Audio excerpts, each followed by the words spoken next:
Have you ever had a dream that felt so out of reach that you couldn't bring yourself to touch it with a 10-foot pole?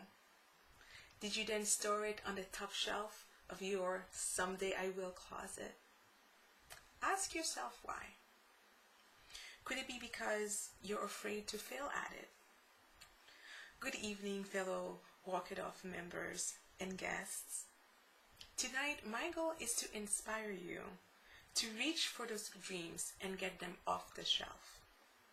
And to help me in accomplish that task, I will introduce you along the way to two of my heroes who so believed in their dreams that they were willing to face their fears and willing to fail forward.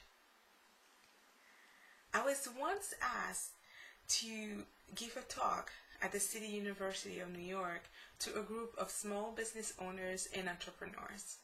I have to admit, I scratched my head for days trying to figure out why I had been asked, but more importantly, what I was going to talk about. But I had said yes, so I panicked.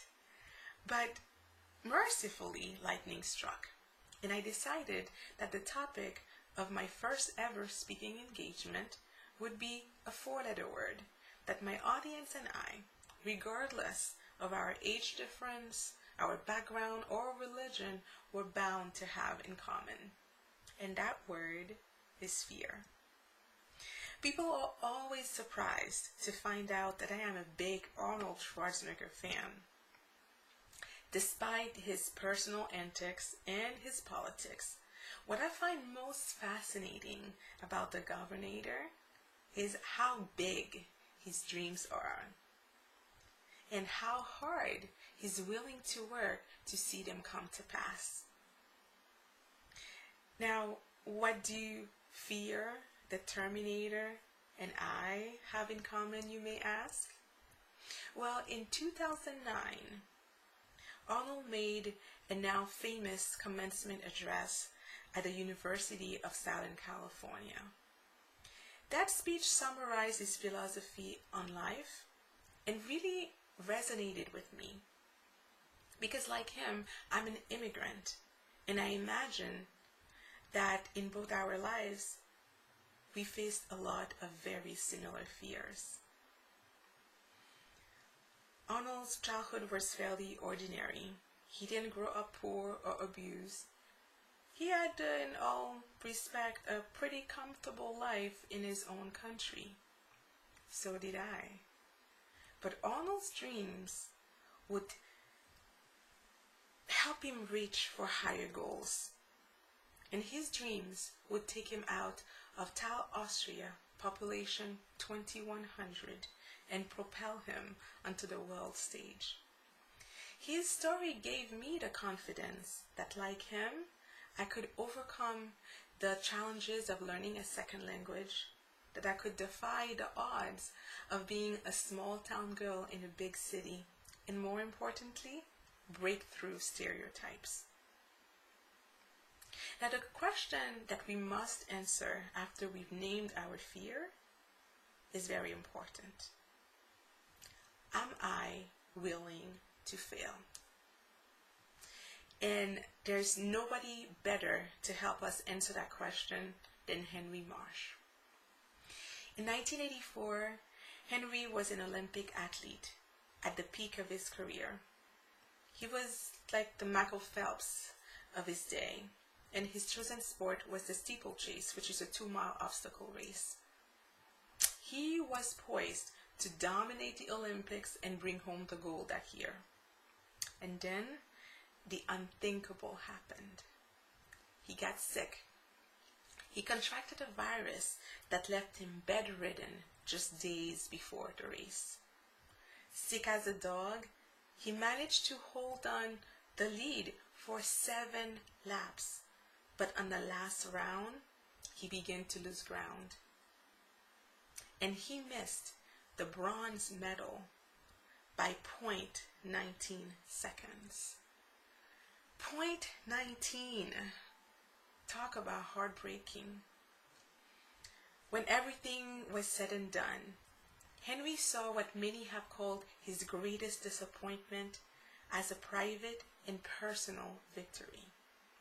What I didn't tell you was that on that fateful day, as he crossed the finish line, Henry collapsed. He was unconscious and unable to move. He had to be carried off the tracks by paramedics. Would you agree that on that day, Henry met the only real measure of success that matters? His complete and absolute commitment to give that race his very best. What Henry taught me during those Olympics was to never sit the race out, at least not out of fear of failure. What he taught me was to have my own measure of success and to always be willing to try again, to fail again, but to fail better. What Henry and Arnold demonstrated were the Latin words audentis fortuna diuvat, which means fortune favors the brave. Because you see, even though Henry never won an Olympic medal, he ranked first in the world for 3 years.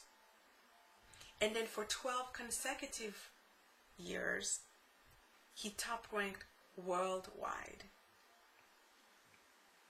In 1985, he went on to set a record in steeplechase that would remain unbroken for over 20 years. As for Arnold, well, his dreams would make him a mega movie star, would turn him into a savvy businessman, and take him all the way to the governorship of the state of California. And they were both able to achieve such heights in their careers because they were always willing to fail. Now I can tell you, in my personal experience, life's greatest lessons and most precious gifts have always come from my own failures. At 19, despite the outcries of my family and friends, I entered the convent. By all appearances, I failed. I'm here, right? But I can tell you that in that year and a half, I have acquired such priceless knowledge about myself and about the world around me. Things that cannot be taught in classrooms or learned from textbooks. 8 years later, I got married. And then 7 years later, I got divorced. Do not do the math. But out of that very public failure came my most precious gift, my son. So be of good courage and don't be afraid to fail. My wish for you is that you decide to supersize your dreams, just like Arnold did. That you decide to believe much bigger and much sooner. Because once you decide to face your fear, and when you are willing to fail your way to success, fortune can't help but smile at you. Take care and see you on the other side.